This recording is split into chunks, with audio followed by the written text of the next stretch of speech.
Buenas tardes. Cumpliendo con el protocolo, como bien dice Manolo, porque a José María de Francisco lo conocemos, yo creo que todos, porque además es un asiduo conferenciante en esta casa, amparado siempre en distintos convenios. Hoy, precisamente, como decía Manolo, le corresponde hablar en nombre del Instituto Internacional de Genealogía y Heráldica. Y Chema de Francisco, buen amigo nuestro, y por eso me atrevo a tratarle de Chema, es licenciada en Geografía e Historia, es doctor en Historia Medieval, con una tesis sobre el príncipe heredero en las coronas de Castilla y Aragón en la Baja Edad Media, con el que obtuvo el premio extraordinario de doctorado, y es profesor titular del Departamento de Ciencias y Técnicas Historiográficas en la especialidad de Epigrafía y Numismática en la Facultad de Geografía e Historia y en la Facultad de Ciencias de la Documentación, de la que ha sido decano. Es académico de número de la Real Academia Matritense de Heráldica y Genealogía, es académico correspondiente de la Real Academia de la Historia y de la Real Academia de Jurisprudencia y Legislación. Es caballero de la Sacra y Militar Orden Constantiniana de San Jorge y oficial de la Orden de Isabel la Católica. Ha obtenido numerosos premios, les voy a destacar los más importantes: el Javier Conde Garriga en el año 2003, otorgado por la Asociación Numismática Española al mejor libro de numismática, publicado en ese año. Es Premio Nacional de Divulgación y Enseñanza de Estudios Históricos el año 2007, concedido por la Federación Española de Genealogía y Heráldica y Ciencias Históricas. Es Premio Nacional de Historia en 2009, participando en la obra colectiva que lo obtuvo, El Rey, Historia de la Monarquía. Es Premio Excelente al Mérito Numismático el año 2009, concedido por la Asociación Numismática Española. Obtuvo el Premio László Bous de Vilagos, que concede la Confederación Internacional de Genealogía y Heráldica en el año 2010.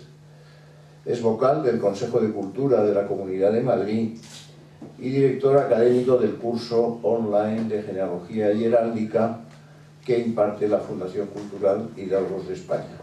Tiene numerosísimas publicaciones, cerca de 200, entre libros y artículos. Las más destacadas: Juan II de Aragón y el nacimiento del príncipe Juan, la moneda de los reyes católicos, la sucesión de los reyes católicos, las monedas de Fernando el Católico, la moneda napolitana de Fernando el Católico y Fernando el Católico y su trayectoria política e institucional en la Corona de Aragón. Como vemos, es un especialista en los reyes católicos, en numismática y en otras muchas cosas. Hoy nos va a hablar con un tema relacionado con los reyes, precisamente el pacto de los toros de Guisando y la crisis sucesoria castellana en 1468.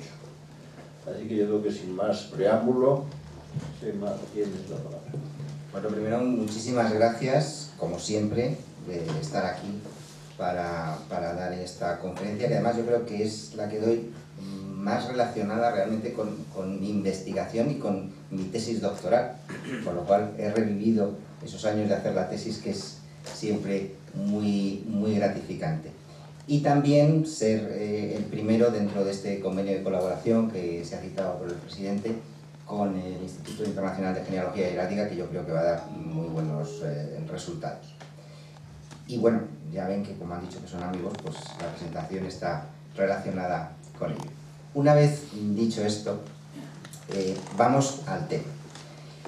Y como anécdota, yo lo he preparado, lo he puesto, va a haber muchas láminas de leer, porque claro, son textos y hay que ponerlo, y lo he querido poner para que sea más fácil de seguir, pero viniendo en el metro, digo, ya, pero también debería decir alguna otra cosa problemática, ¿no? Vamos a ver la diferencia entre legalidad y legitimidad, lo que es la legitimidad de origen y la legitimidad de ejercicio. problemas entre el derecho natural y el derecho divino de los reyes, el problema de la organización de la monarquía a través o cómo queremos que sea, basada en el poder del rey. Siempre se ha dicho que en Castilla el poder de los reyes es omnímodo, muy distinto a lo que ocurre en la Corona de Aragón, o bien tienen que ser las cortes o las representaciones populares, obviamente a través de las distintas representaciones, quien sean la base del gobierno. Es decir, el rey tiene que estar por encima de las leyes, el rey tiene que estar por debajo de las leyes. En Castilla hay un refrán que dice: no hay leyes donde hay reyes. Es un refrán castellano. En Aragón nunca se entendería así, porque en Aragón solo se puede llegar a ser rey una vez que se ha jurado respetar los fueros. Es decir, las cosas son más complicadas de lo que parece, o de esas líneas que estudiábamos en bachillerato, los reyes católicos, la unidad de España. La cosa tiene más miga de lo que parece. Y además otra cosa que se junta aquí, y es cualquier crisis sucesoria es siempre un peligro para la monarquía. ¿Por qué? Porque si algo tiene una monarquía es la continuidad. Eso ya lo explicó Kantorovich hace muchos años, los dos cuerpos del rey, la transmisión. Él no es un rey, es la realeza, es decir, el rey ha muerto, viva el rey.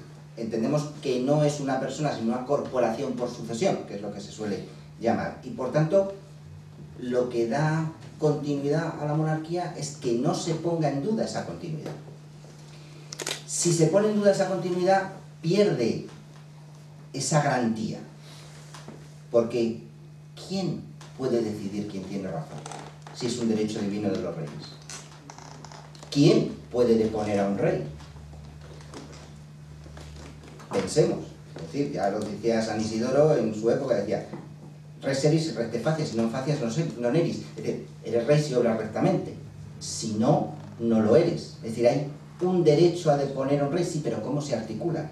Si el derecho es divino, si el rey es ungido, si el rey es el elegido. Los nobles tienen derecho a dar un golpe de estado pensando ellos que el rey no está obrando en conciencia. Como vemos, son unas cosas complicadas, pero que no solo se dan en Castilla, en esta Castilla del siglo XV, que fue complicadísima. Recordemos por ejemplo, el caso francés. ¿Qué ocurre cuando se extinguen los capetos? Hay que decidir si la sucesión va por un sitio o va por otro.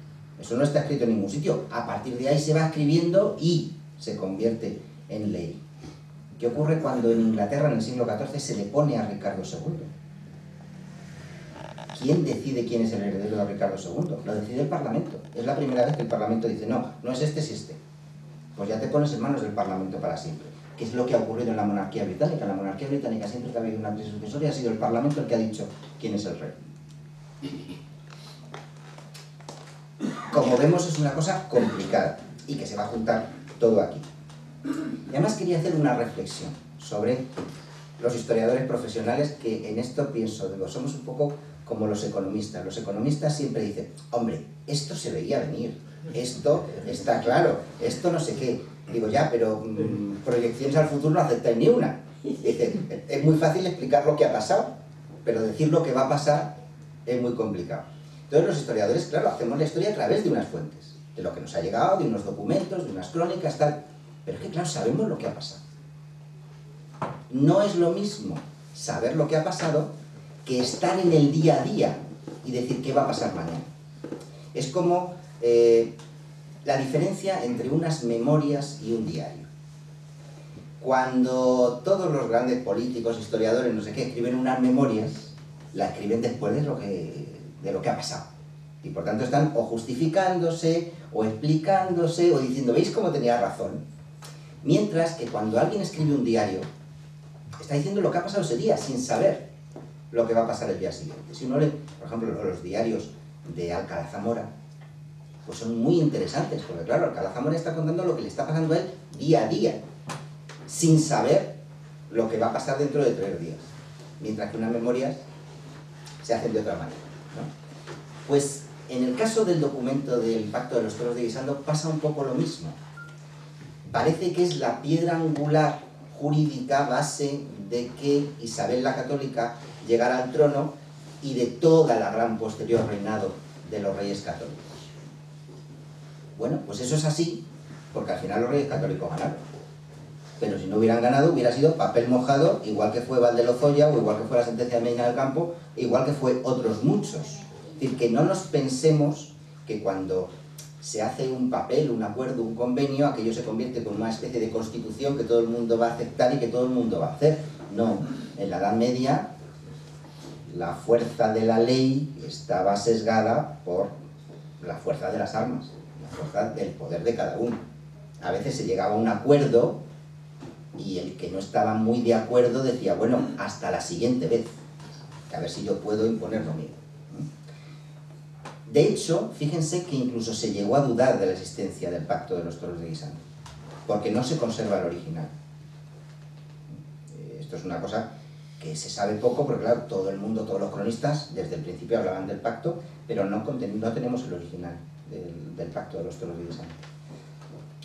Tenemos, por una parte, un acta notarial que se encontró en el siglo XX por don Juan Torres Fontes en Murcia, donde el año 71, es decir, años después, la reina católica informaba a la ciudad de Murcia que su hermano había roto el pacto y hacía un resumen de lo que se había hecho, un acta notarial de eso.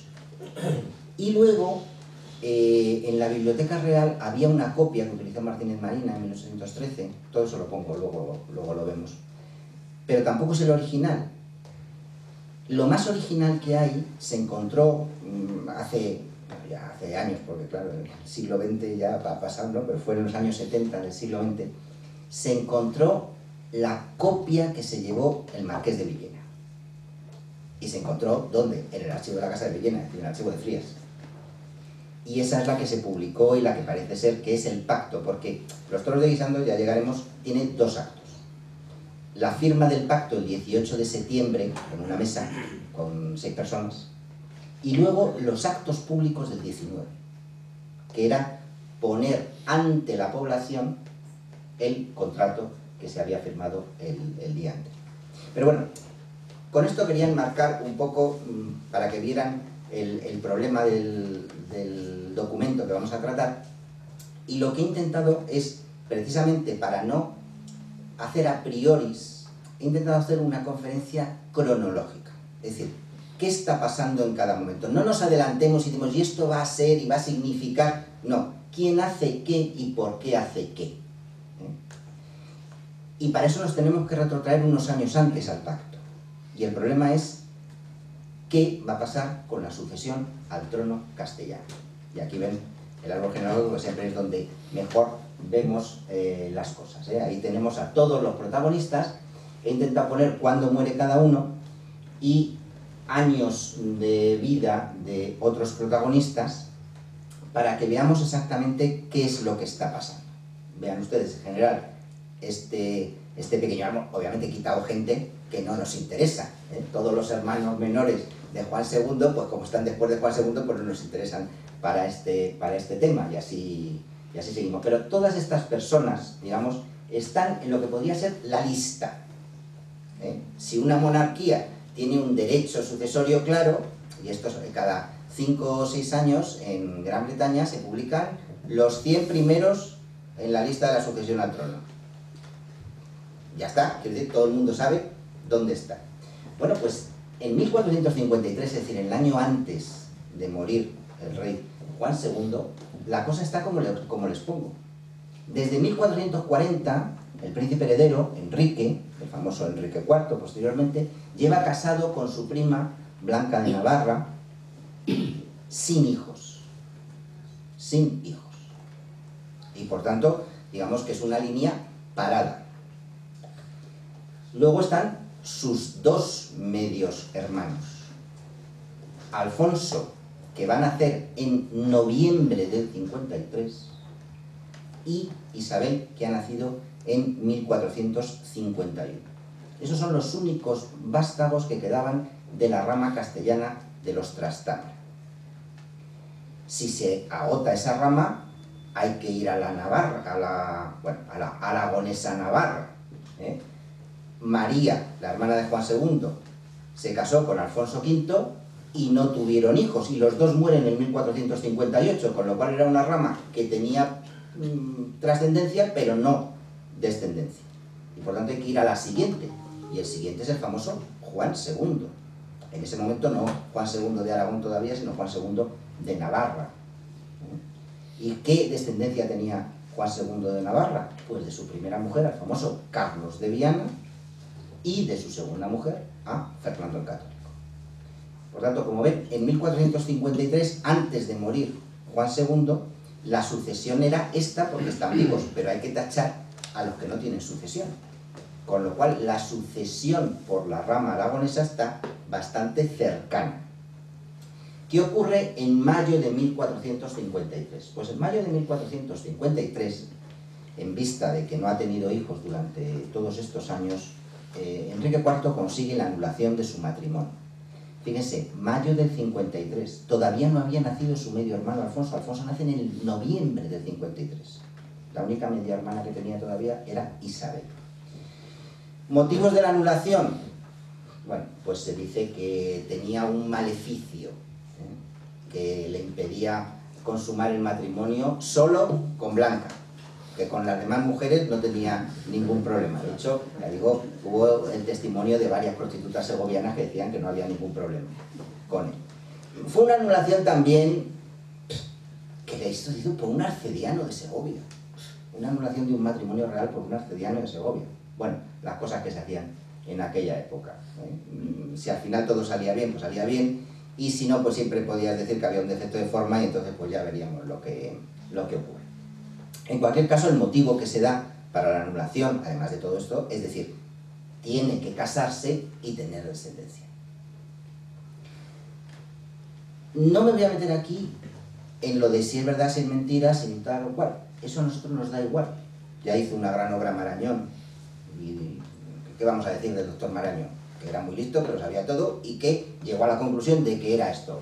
Pues vale, pero en aquella época, como no sabían lo que era, ni cuál era la solución, ni nada, pues vale. El caso es que llevaba casado un montón de años y que no había tenido hijos y que se iba a intentar que se volviera a casar y tuviera descendencia, como todo rey quiere hacer en el momento que llega al trono. Fijémonos que todo esto todavía está haciéndose mientras vive su padre. Juan II muere en 1454. Y Enrique va a esperar a casarse cuando ya es rey. Quiero decir, no va a buscar la novia inmediatamente y decir, bueno, con mi padre que haga la alianza así o la alianza asá. No, él va a esperar a casarse siendo ya rey, en 1455.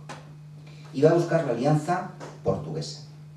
Se va a casar con la hija póstuma de Eduardo I de Portugal y de Leonor de Aragón, otra prima. Ya saben, Leonor de Aragón era de los infantes, en este caso la infanta de Aragón, todos sus hermanos, pues ella era la hermana. Ahora bien, hay un problema con este matrimonio. Un matrimonio real lleva y conlleva unas importantes capitulaciones internacionales que se conservan muchísimas en los archivos, donde se detalla todo, donde se incluyen las bulas papales, porque claro, como todos son primos, hay que hacer las bulas de dispensa. Este es un matrimonio raro. Es un matrimonio raro porque no se incluyen en las capitulaciones la preceptiva bula papal. Se dice que existe, que hay unas letras apostólicas. No las hemos encontrado nunca. Llama la atención que, sabiendo que esto es un motivo de anulación, no se haga. Pero también llama la atención que en esta época, que la novia, la que da la dote, la portuguesa no traiga nada de dote. Y que, sin embargo, el rey deposite 100.000 florines de oro en un banco de Medina del Campo, a nombre de Juana, diciendo, por si acaso hay alguna razón, derecho o impedimento que lleve a anular este casamiento. O sea que es como tener una bala en la recámara de decir, si esto sale bien, bien, y si no, como hay este defecto, pues lo anulamos. Es lo que podemos decir, es lo que sabemos, que no tenemos la dispensa y que ella no lleva dote y que se depositaron al revés 100.000 florines. Solo quiero poner un ejemplo de un siglo, medio siglo posterior. Cuando Carlos V se casó con Isabel de Portugal, ¿por qué se casó con ella? Porque el padre de Isabel puso encima de la mesa 500.000 escudos de oro.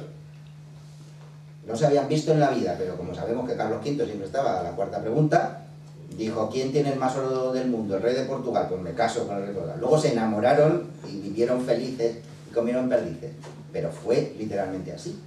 Era una de las causas del matrimonio en este momento, las alianzas políticas y las dotes. Bueno, pues lo que sabemos es esto. Y siguen 7 años de vacío. De 1455 a 1462 no hay descendencia en el matrimonio. Y obviamente se mueren todos los que hemos dicho por el medio. Se mueren Alfonso V y su mujer, María. Se muere Carlos de Viana en 1461, con lo cual cada vez queda menos gente para la sucesión. Y en febrero de 1462 va a nacer la infanta Juana. Esta infanta Juana, la hija de Enrique y Juana de Portugal, inmediatamente es jurada en las Cortes de Madrid como heredera. Algo que no nos debe llamar la atención. Un montón de infantas castellanas fueron juradas a lo largo de la Edad Media como herederas. Si ella era la primogénita, así tenemos ejemplos. Pero desde el siglo XIII no es problemático. Es decir, si el primer hijo del matrimonio de los reyes era una infanta, se la juraba. Que luego llegaba el varón, se juraba al varón. Es decir, esto no es, ¡hala! Nada más nacer se la juró. No es una cosa extraña. No debemos ver ahí una carga de prueba. Lo que sí debemos ver es que varios nobles que fueron a las Cortes de Madrid a jurarla, que era lo que también se solía hacer, porque claro, por una parte no podías desobedecer al rey, pero por otra parte querías dejar constancia de que no estabas de acuerdo. Hacen una protesta notarial porque les obligan a jurar a Juana. El problema de esas protestas que tenemos es que no dicen el motivo. Es decir, ellos se quejan de que les obligan a jurar a Juana, pero no dicen cuál es el motivo de su queja, que solo puede ser 3. 1, que existiendo el infante Alfonso consideraran que la sucesión, como había ordenado Juan II, tuviera que ser primero el varón de la familia, Alfonso, antes que Juan, que dudaran de la legitimidad del matrimonio del rey, porque para ser rey hay que ser hijo de legítimo matrimonio, o que dudaran de la legitimidad de Juan. Esas son las 3 únicas razones por las que alguien se podía negar a jurar a Juan. Pero no lo dicen. Se quejan, pero no dicen el motivo exacto. Por tanto, podemos suponer, pero no podemos afirmar. Lo que podemos afirmar en 1462 es que ellos se quejan de que se les obligue a jurar a Juana, como si no fuera lo lógico, pero no sabemos el motivo.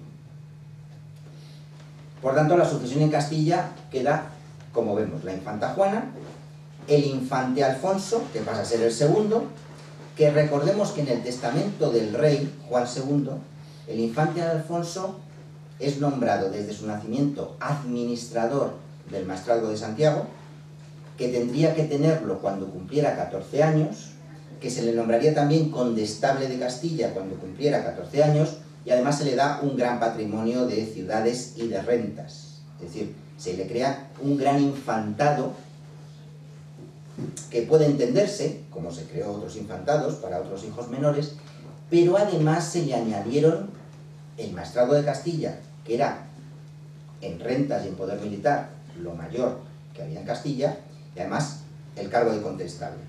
Es decir, unos oficios anejos. La infanta Isabel y después ya Juan II, que como Juan II muere en 1479, sobrevive a todos. Es un caso muy interesante. Bueno, Entre el 62 y el 64 vamos a ver esa tensión rey-nobleza. Una tensión que hay que entender con la crisis sucesoria al fondo. No como protagonista la crisis sucesoria, sino como la crisis sucesoria al fondo. Porque, ¿cuál es la base del enfrentamiento? La base del enfrentamiento es quién gobierna Castilla, el rey o los nobles. Esa es la base del enfrentamiento.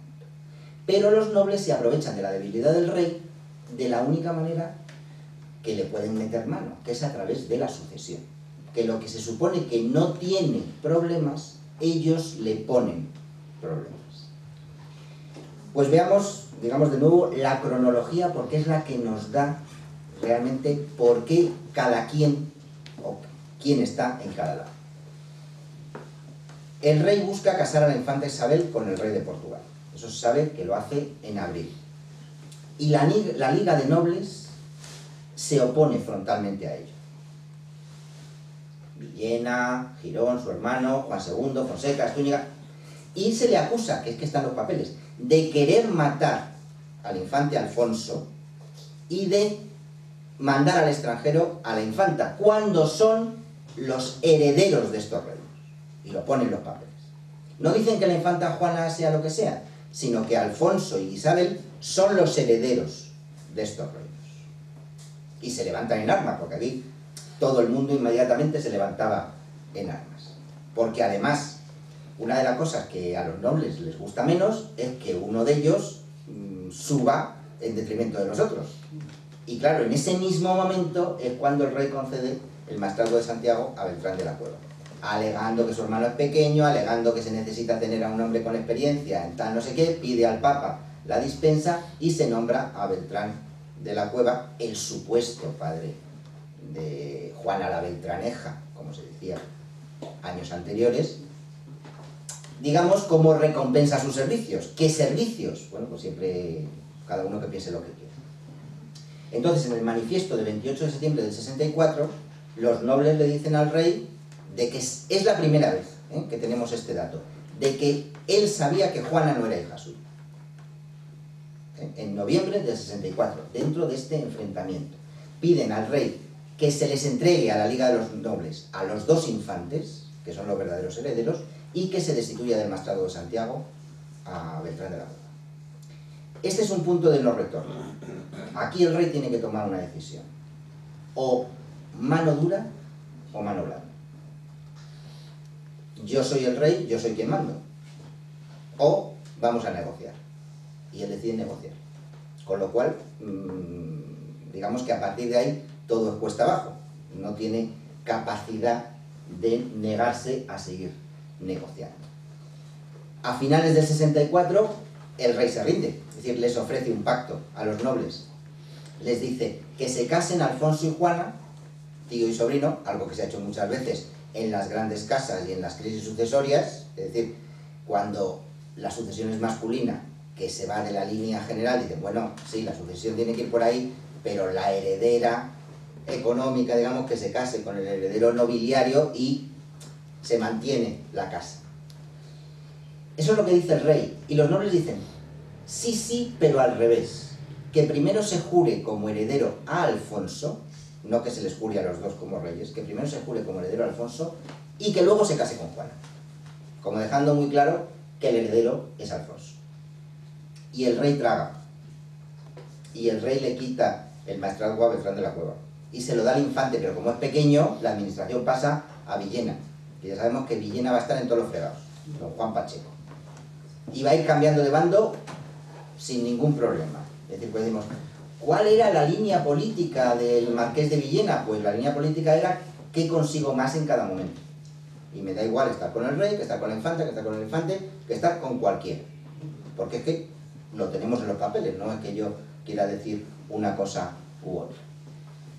Pero además de esto, que ya es una humillación, los reyes le imponen que se cree una especie de comisión reformadora del gobierno de la monarquía.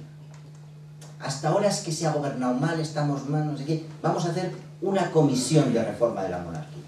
Y eso fue la famosa sentencia de Medina del Campo. Esa comisión, en enero del 65, dijo, pues la monarquía debería gobernarse de esta manera. Y la monarquía se debería gobernar con un consejo formado por 4 nobles, 3 obispos y 3 procuradores de las ciudades, donde tenían inmunidad total los nobles hicieran lo que hicieran. Imaginémonos que esto funciona y se hubiera mantenido. Ahora se hablaría de que la sentencia de Medina del Campo fue la Carta Magna española. Claro, ahí está el inicio de esa monarquía pactada entre los nobles, el rey, no sé qué, no sé cuánto. Bueno, al final el rey, en un acto de dignidad, digamos, cuando vio lo de la sentencia de Medina del Campo, que era casi como un rey de ahora, el rey reina pero no gobierna, se opuso. Pero podía haberlo aceptado, viendo las cosas. La sentencia de Medina del Campo no ha tenido trascendencia, no ha tenido continuidad, pero la pudo tener. Lo que quiero decir es que los papeles se hacen, se firman y luego tienen el recorrido que tienen. ¿Qué recorrido tuvo este? Ninguno, la guerra. Los nobles le dan un ultimátum al rey, el rey no acepta y los nobles deponen al rey. La famosa farsa de Ávila. ¿Por qué le deponen? Pues simplemente porque no acepta sus condiciones. Eso de que gobierna mal, que se junta con moros, que no sé qué, que tal, no sé qué, todo eso son, al final, cháchara. El caso es que el rey no hace lo que decimos y como tenemos una alternativa, pues le deponemos al rey y nombramos a su hermano, a su medio hermano, Alfonso rey, el famoso Alfonso de Ávila, o también llamado el primer Alfonso XII, o lo que sea, durante 3 años de guerra, 1465-1468. Y una guerra, no como entendemos ahora, de fronteras y tal, sino que un noble un día se levanta y dice, acepto a Alfonso, o acepto a Enrique, y una ciudad lo mismo. Es decir, son fronteras o líneas flotantes. ¿Qué se me ofrece más en un lado o en otro para permanecer en un lado o en otro? Esos son los famosos 3 años de 2 reyes en Castilla. Y si hay 2 reyes, hay 2 herederos. Juana, hija de Enrique IV, su heredera, e Isabel, hermana de Alfonso, su heredera. Y después de esto, que como ven ha sido largo, ya vamos a llegar a los toros de Guisa. Pero yo creo que era necesario saber esto. Como soy de numismática, pues no me resisto a poner estas 2 maravillosas monedas del infante Alfonso como rey, porque uno lo primero que hacía cuando era rey era acuñar monedas, porque es una regalía, un derecho de soberanía, y aquí la ven. Si encuentran ustedes alguna vez alguna moneda del infante Alfonso en el desván del abuelo o en alguna cosa, pues tienen su importancia, y tienen su valor económico. Son pocas y por tanto buenos ceros de euros. En el 1468, antes de morir Alfonso, vino aquí el legado papal, Antonio de Veneris, para intentar llegar a un acuerdo entre las 2 partes, no sé qué, no sé cuánto. Y al final se decidió, sí, dice, bueno, vamos a llegar a un acuerdo, vamos a volver a la mesa de negociaciones. Y sin entrar en detalles, Alfonso muere. Tal vez era un obstáculo, tal vez murió porque sí, bueno, el caso es que muere. Y aquí es donde empieza realmente el periodo público de Isabel, de la infanta Isabel. Tenía 2 opciones que le dijeron sus partidarios. El rey Alfonso ha muerto, usted su heredera, la proclamamos reina. Y seguimos. Y sin embargo ella se niega. Dice, no, el rey es mi hermano. O sea, ella tenía una muy clara idea de que la legitimidad monárquica y el poder monárquico se tenía que defender por encima de todo. Si algo es importante en Isabel, es esas ideas que tenía tan claras. La monarquía está por encima de todo, la dignidad de la corona está por encima de todo, porque sin esa dignidad no puedo ejercer el poder que le corresponde al monarca. Y lo va a hacer desde ahora, desde ese momento. Pero eso sí, dice, yo soy la heredera de mi hermano. Y empieza a firmar sus papeles como Isabel, por la gracia de Dios, princesa y legítima heredera y sucesora de estos reinos. Dejándolo claro. Dice, yo no me proclamo reina porque considero que el rey es mi hermano, pero yo soy la heredera. En este momento, Juan II, que siempre está en segunda línea, pero muy vigilante, vuelve a insistir en el matrimonio de Isabel con Fernando. No pensemos que esto se hizo en el momento, no, ya llevaban muchos años hablando, porque además el gran valedor de Fernando era el arzobispo Carrillo, el arzobispo de Toledo. Pero bueno, no se llegan a concretar las cosas porque además de que son jóvenes, el gran problema de Aragón, para que le hagan caso, es que Aragón es pobre. Es decir, un matrimonio con Francia, con Inglaterra, con Portugal, donde ponen encima de la mesa mucho oro y muchas lanzas, se ve muy claro. El rey de Aragón, ¿qué podía aportar? Sé que los reyes de Aragón son pobres, no manejan dinero, eso lo manejan los reinos. Y Juan II también siempre está a la cuarta pregunta. Y tampoco puede mandar lanzas, porque las lanzas de Valencia, de Aragón o de Cataluña, por sus fueros, solo pueden luchar en sus territorios, no en una guerra de sucesoria de Castilla que a mí tal. Había que tener dinero para comprar mercenarios, con lo cual es un círculo vicioso. Pero bueno, vayamos ya a lo que es importante. 1468 se sientan a negociar las dos partes. Los nobles lo que quieren es controlar el gobierno. Da igual que sea el rey. Eso nos tiene que quedar muy claro. Por eso, y es una cosa que quiero que reflexionen en ello, los nobles que apoyan a Isabel en este momento, los dos grandes nobles que apoyan a Isabel en este momento, ¿quién son? El arzobispo Carrillo y Juan Pacheco. Pues pensamos, hombre, pensarán que Isabel tenía razón. ¿Quién son los grandes defensores de Juana en 1474? Carrillo y Villena. Porque les interesaba más. ¿Quién son los grandes defensores de Juana en el 68? Los Mendoza. ¿Quién son los grandes defensores de Isabel en el 74? Los Mendoza. Tengamos claras las cosas. Es decir, los nobles se están moviendo por sus intereses concretos. Y por eso cambian de bando sin ningún problema. Porque lo que buscan es el engrandecimiento de su casa. Y la sucesión es la excusa. Porque, como hemos dicho, si a la monarquía se le quita el automatismo de la sucesión, queda vacía. ¿Y por qué el rey va a ceder a todo lo que se cedió en Guisando? Porque se produce un hecho que es un golpe moral terrible para el rey. La reina Juana, que estaba apartada a Alaejos, bajo la protección del arzobispo Fonseca, Sevilla, se escapa de Alaejos con su amante, Pedro de Castilla, el sobrino del arzobispo Fonseca, pero no es que se escape porque se escapa, es que se escapa porque se escapa embarazada de gemelos, que va a tener a los 3 meses. Con lo cual, ¿con qué cara va a llegar el rey a la negociación y decir que Juana es mi hija, que no sé qué, que no sé cuánto, cuando todo el mundo sabe lo que acaba de hacer la reina, que se acaba de escapar y que va a tener a 2 gemelos? Pues claro, también cuando se llega a una mesa de negociaciones hay que ver cómo se llega a esa mesa de negociaciones. Y así, aquí llegamos ya a la negociación. El lugar elegido es Cadalso de los Vidrios y tal, no exactamente el monasterio de los Jerónimos. En el monasterio de los Jerónimos se hace la parafernalia del día siguiente. El pacto se hace fuera.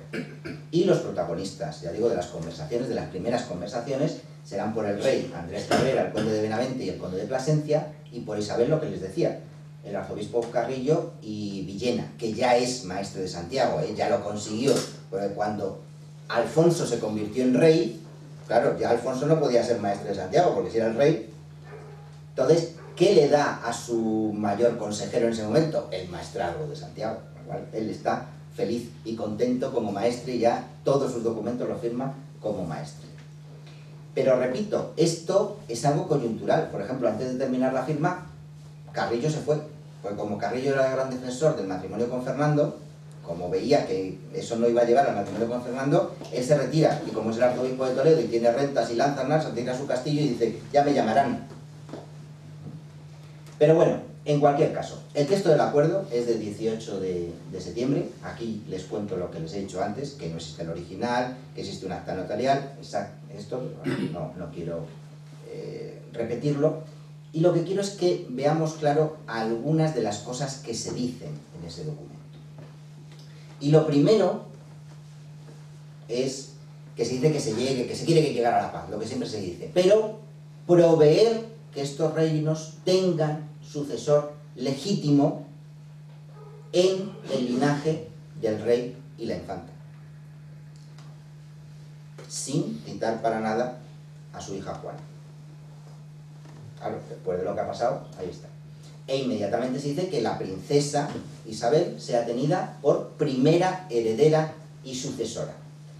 Que se junten las cortes, que se haga lo que haya que hacer, que se garantice todo a través de Fonseca, Pacheco y Estúñiga, y que estos tres la tengan a la infanta hasta que se case. Con lo cual el primer acuerdo es: haya paz entre todos y la sucesión es esta.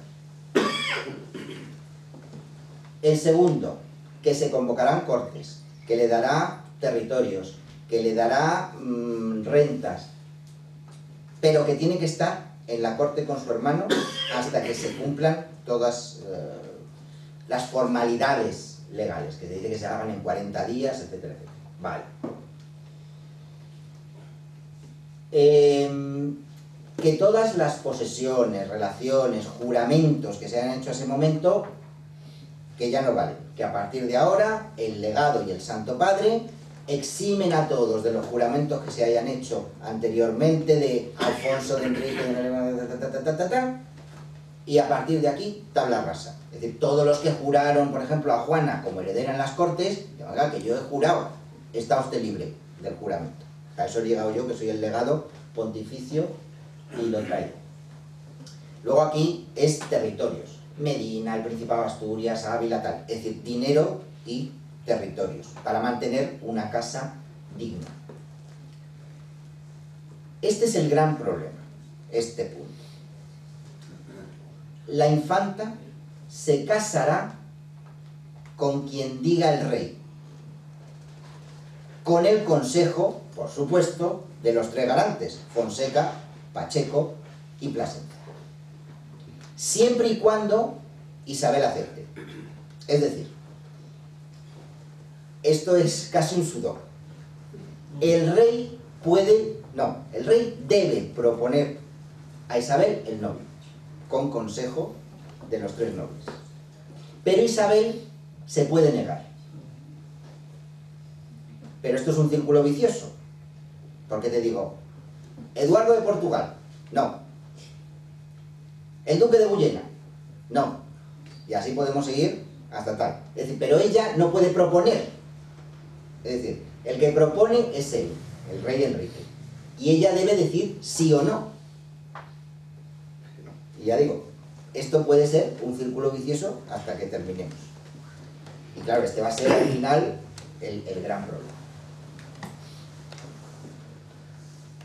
Y aquí se reconoce lo que les he dicho. Dice, por cuanto se sabe por todos los reinos, y es público y manifiesto, que la reina doña Juana, de un año a esta parte, dicen que de un año a esta parte, no ha usado limpiamente de su persona, como cumple a la honra del dicho rey, ni suya, y asimismo el dicho rey es informado que no fue ni está legítimamente casado con ella, recordemos 1455, pues por todas estas causas y a servicio de Dios y descargo de su conciencia, divorcio, y que se vaya a Portugal. Esto lo pone en los papeles, quiero decir, no es inventado.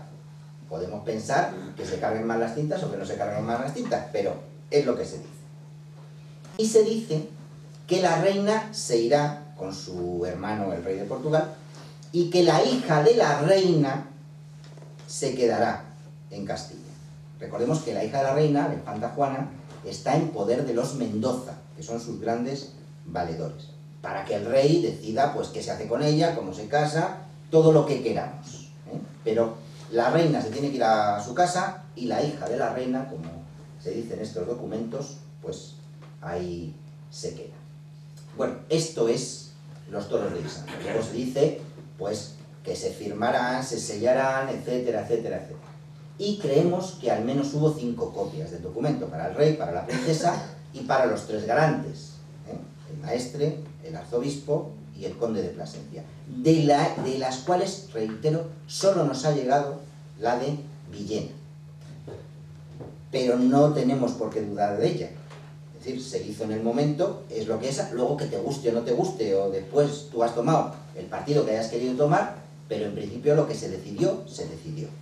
Esto es lo que se firmó el día 18 de julio. El día 19 se teatralizó ante el pueblo esto, con el legado, en el monasterio, y hubo varios actos. La intervención del legado, diciendo, estoy aquí en nombre del Papa, que todo esto lo avala para y para traer la paz. ¿Y qué es lo primero? Que todo el mundo reconoce como rey legítimo a Enrique IV y a su hermana como princesa heredera, lo que hemos dicho. La corona lo primero y dejar la sucesión clara. Lo segundo, la obediencia al rey, y el rey magnánimamente, que obviamente ya lo hemos visto que no era magnánimamente, pero es lo que hay que teatralizar, perdona a todos. Que quede claro, que yo les perdono a todos, borrón y cuenta nueva. Y a partir de ahí, lo que se dice, hay que jurar, hay que hacer homenaje a la princesa, hay que darle las cosas, los garantes son todos estos, lo que hemos dicho. Y a continuación se levantó un acta notarial por Fernando de Arte y Juan de Brissot, de lo hecho, de lo teatralizado. Y ese acta notarial es la que hemos encontrado en Murcia, de lo del 19 de septiembre. Bueno, aquí se dice quién estaba presente. En el acta notarial se detalla, y como vemos hay mucha gente y muy importantes. Bueno, no terminamos aquí, que como nos quedan 10 minutos hay que ver cómo termina la cosa. Los toros de Guisando, como cualquier otro acuerdo de los que se firmaron, que hemos visto que eran muchos y otros que no les he dicho, inmediatamente se incumplieron por las dos partes. Que el rey no convoca cortes, que la infanta no viene a la corte, que no les pide los diplomas para que tome posesión de Medina, de no sé qué y de no sé cuánto. Es decir, ahí ya hay un mar de fondo. Los Mendoza protestan, claro, porque son ellos los que tienen a la infanta Juana y dicen que no es verdad, que era la legítima heredera y de legítimo matrimonio. Aunque claro, también los Mendoza se empeñan en detallar qué es lo peor que hay que hacer, porque dice, porque se casó por santas bulas y no sé qué, hechas por nuestros santos padres Pío II y Nicolás V y no sé qué.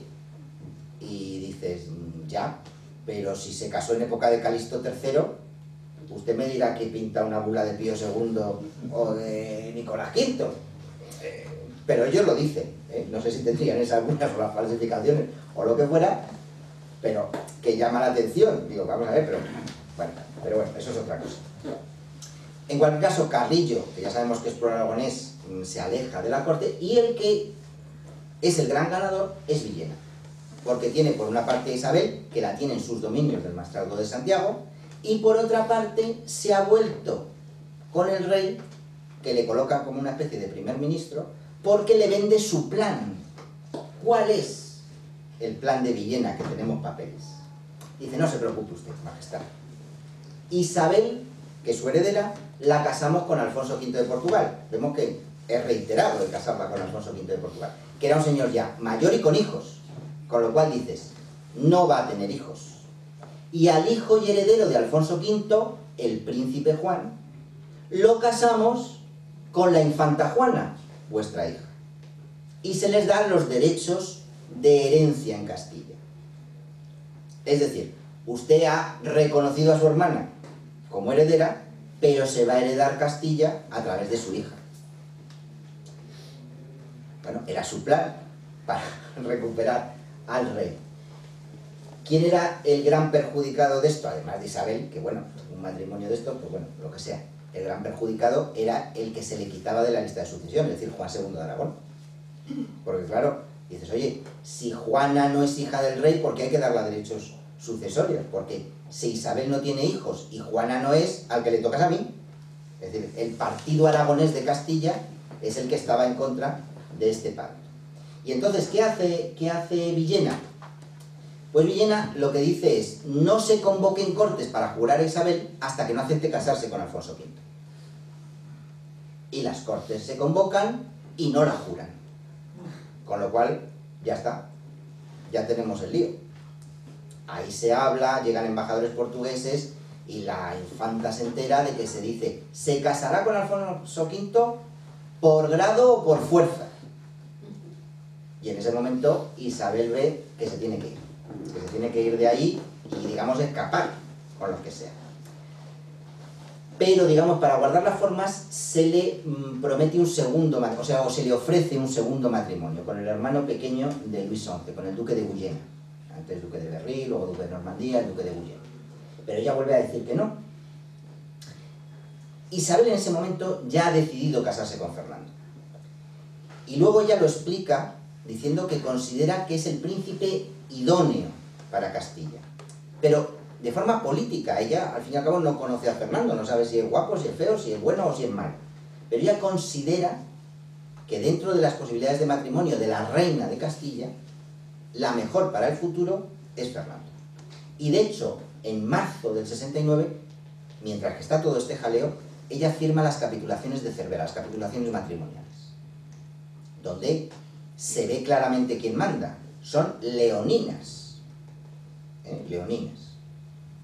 Los aragoneses van a tener que pagar todo, le van a dar la Cámara de Sicilia, le van a dar a ella todo, y además Fernando acepta también todo, se vendrán en Castilla y de todo.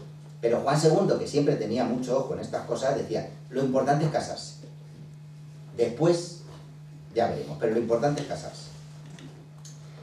Y a partir de ahí, ella informa al rey de esto, de su decisión, de que solo se va a casar con Fernando, y se escapa y se casa en septiembre, avalada y apoyada por el almirante, como no, el almirante Enríquez. Recordemos que Fernando es medio Enríquez, su madre es Juana Enríquez, y por Carrillo, que hemos visto que desde el principio está con ellos. Y una cosa curiosa que seguro que no han visto, y esto es mi derivación numismática. Justo después de los toros de Guisando, una de las ciudades que se le da a Isabel es Ávila, que tenía una ceca. Y entonces, claro, la ceca depende del señor de Ávila, que en este caso es la infanta Isabel. Y en Ávila se acuña moneda a nombre de Enrique IV. Pero, y esto es una cosa que nos llama mucho la atención, Isabel, que la moneda sabemos que es un derecho de regalía y un mostrar quién es quién, para demostrar que ella es la heredera y que, digamos, ha hecho un pacto y es la princesa heredera de todas las monedas que salen en Ávila en esos años 60, 70, 71, llevan al lado de Enrique una P princesa coronada o una PI princesa Isabel, como diciendo, esto sí, yo lo hago a nombre de mi hermano, pero que quede claro que la que acuño soy yo, incluyendo una moneda de oro, P coronada, la princesa Isabel. Esto solo se da en las monedas de Ávila, que son las que controla ella. Bueno, acción-reacción. Isabel se casa sin el permiso de su hermano en septiembre del 69. Su hermano monta un Guisandos, un pacto de los toros de Guisando 2, que será Valdelozoya, que además se va a hacer igual, con las mismas características formales. Primero firmado y luego teatralizado. ¿Qué dice? Mi hermana Isabel ha incumplido el pacto, se ha casado sin mi permiso y por tanto considero todo anulado. Se le ofrece a Villena todo para mantener el pacto. De hecho, Juan II le propone, porque queda inmediatamente embarazada Isabel, que el hijo que tuvieran Isabel y Fernando se casara con doña Juana. Villena sabe que tiene las de ganar y se niega, y además Isabel va a tener una hija. Bueno, se aprueba la boda de la infanta Juana con el duque de Guyena, siendo ambos jurados como herederos de Castilla. Y a partir de ahí, los Mendoza lo apoyan, entregan al rey, se deshereda a Isabel, la reina Juana, que la vuelven a traer, jura ante todos que la infanta Juana es hija del rey, el rey jura ante todos que siempre la tuvo por su hija, que digamos que lo de Guisando fue un acto político, que reconocer a Isabel como heredera era por el bien común, no porque tuviera más derechos que su hija, sino por evitar una guerra civil, que no era por el problema de la legitimidad de Juan. Yo ahí lo veo que rechina mucho. Uno no puede decir a la vez A y B, por lo menos por escrito, ¿no? Porque puedes dejar claro y decir, bueno, por llegar a un acuerdo no sé qué hago esto, pero si luego detallas que lo hago porque considero que la reina, porque considero que mi hija, porque tal, pues luego, claro, un año después decir lo contrario, pues no está muy normal. Se celebran los desposorios, se lleva una bula de Pío II dispensando de los anteriores juramentos a todos, como se hizo en el otro lado, aunque sabemos que esa bula está falsificada, como otras muchas bulas. Porque luego el Papa manda una carta diciendo, oye, que yo no he mandado nada. Dice más, yo considero que debo ser neutral y que debéis poneros de acuerdo y todas estas cosas, ¿no? Acción-reacción, la respuesta de Isabel. En marzo de 1471 manda una carta a todas las ciudades del reino diciendo, mi hermano ha incumplido el pacto de los toros de Guisando, yo sigo considerándome la heredera por todo lo que ha habido, Juana no es hija del rey y se sabe por las protestas del 63, del 64, del 68, me quisieron proclamar reina cuando murió Alfonso y yo no quise para mantener esto, se me quiso casar por la fuerza, y me he casado con Fernando porque considero que es el príncipe idóneo. Esto es un documento que Isabel manda en forma de acta notarial a todos, a todas las grandes ciudades de Castilla, para explicar su punto de vista. Bueno, ya no me voy a meter, porque todo el mundo ya sabe lo que pasó, que se murió, que hubo una guerra civil y que cómo terminó.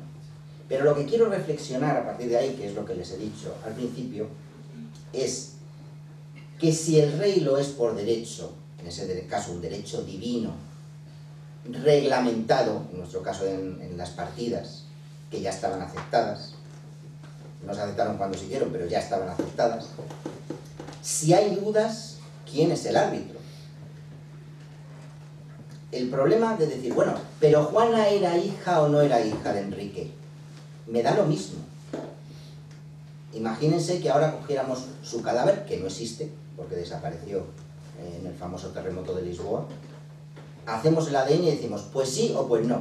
Pues yo siempre digo lo mismo, eso es una nota a pie de página, porque en aquella época no había esa certeza.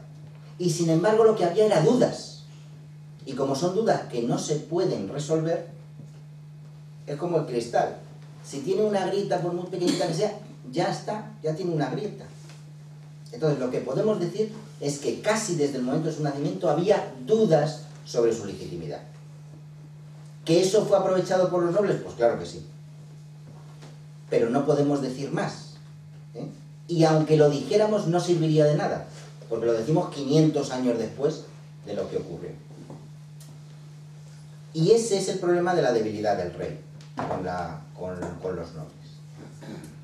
Igualmente los bandos dicen, no, unos defienden la legitimidad de Juana y otros defienden el derecho de Isabel.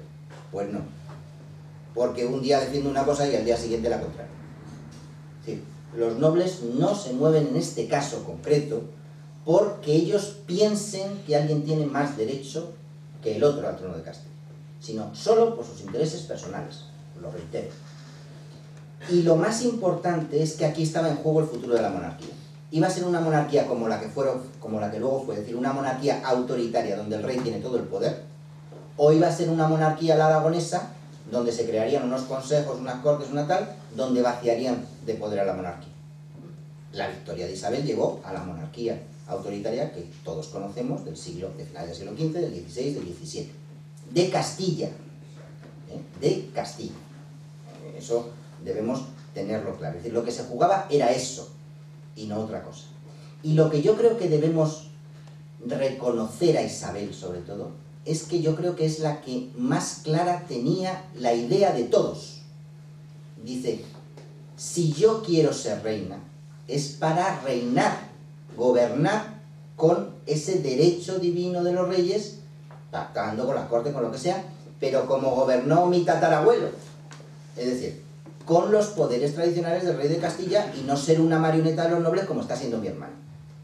Ella lo que no podía entender es que a un rey reconocido como el rey IV se le pudiera torear como se le estaba toreando.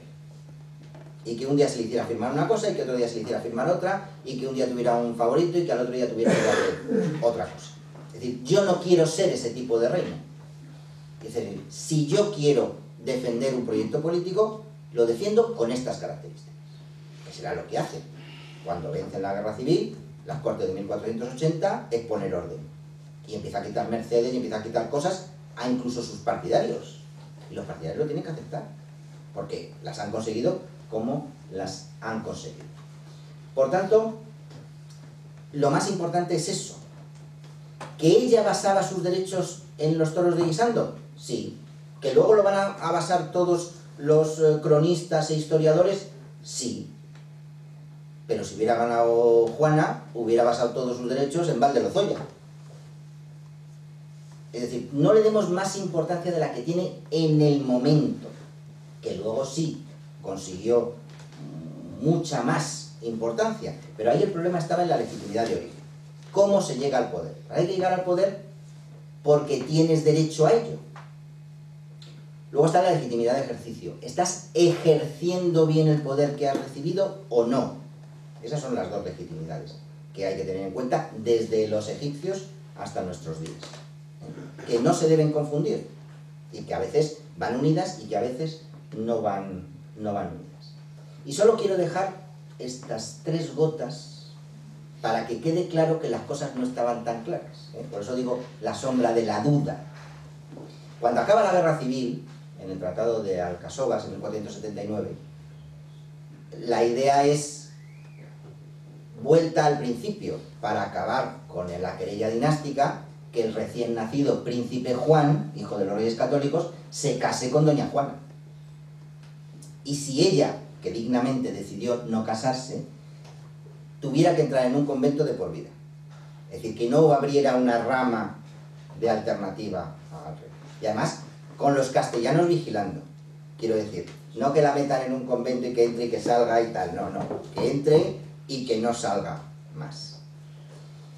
Pero en 1495, ya con los reyes católicos en su cenit, América, Granada, las victorias con Francia, todo, cuando se está muriendo el cardenal Mendoza, el primer ministro de los reyes, el hombre de confianza, en su lecho de muerte lo último que le dice a Isabel, que el príncipe Juan se case con doña Juana.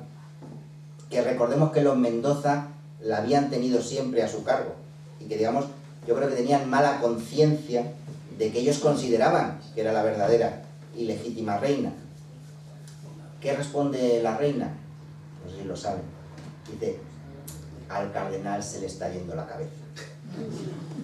No, porque es que, claro, ella no podía ni aceptar eso, porque ella se consideraba la legítima reina. No podía ni pensar que Juana podría tener derechos, porque desde su concepción, entonces ella era la usurpadora. Por lo tanto, no podía aceptarlo de ninguna manera. Pero ya, lo último, cuando muere Isabel, algunos de los partidarios de Fernando le dicen que se case con doña Juana. Que se case con doña Juana y que siga manteniendo el título de rey de Castilla por ese lado, porque doña Juana era la legítima heredera y como él lo era por la otra rama, siguiera manteniéndose como rey de Castilla y no nombrara a su hija Juana, que todos sabemos por dónde iba con Felipe. Fernando se niega. Pero está ahí. Está ahí. Por eso digo, la sombra de la vida.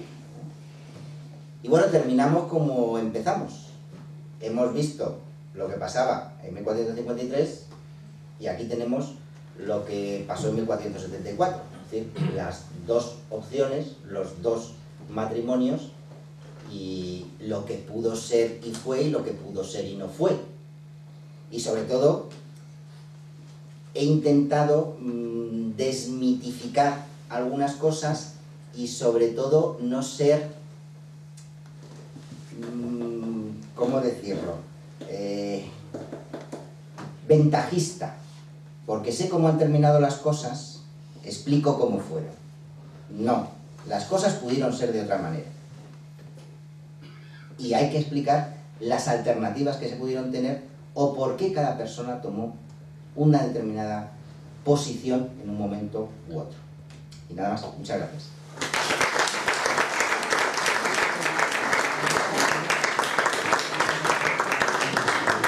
Pues muchas gracias, Chema, por esta interesantísima conferencia que hemos seguido todos realmente con entusiasmo, Ahora pues, tenemos unos minutos para unas preguntas o comentarios para quien quiera hacerlos.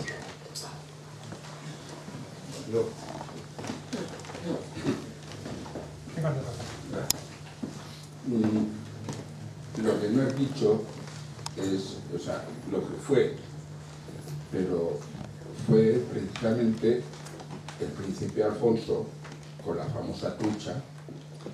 ¿Qué hubiese pasado si no hubiese habido la trucha? Ya, pero no, ¿Y quién puso la trucha? No he querido meterme en ello y por eso he dicho, se murió. Estorbaba.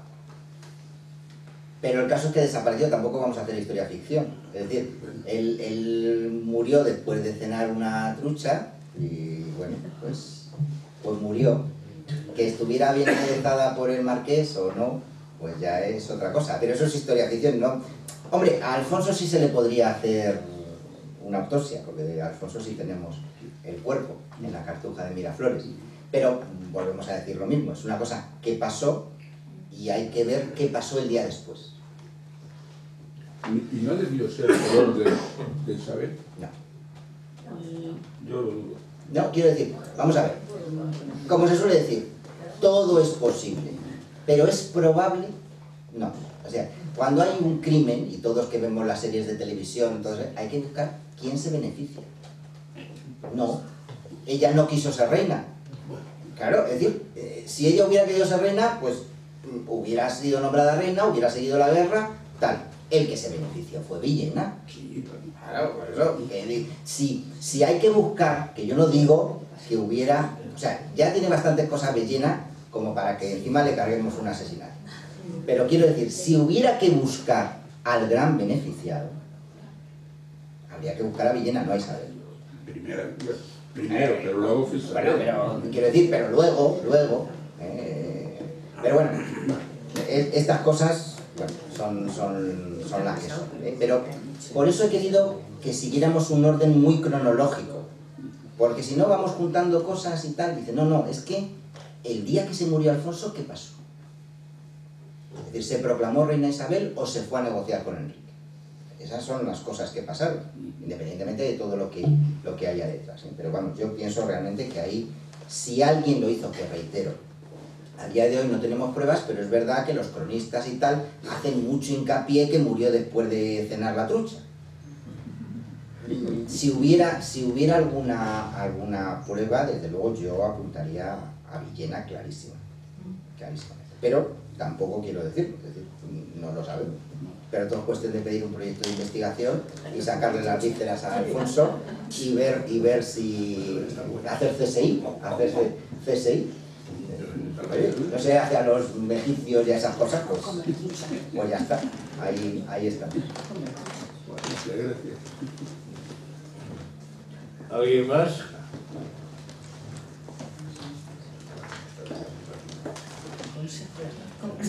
Pues nada, reiterar las gracias a Chema por esta, ya digo, estupenda conferencia. Y ahora vamos a disfrutar también de una charla con su vinito correspondiente. Muchas gracias.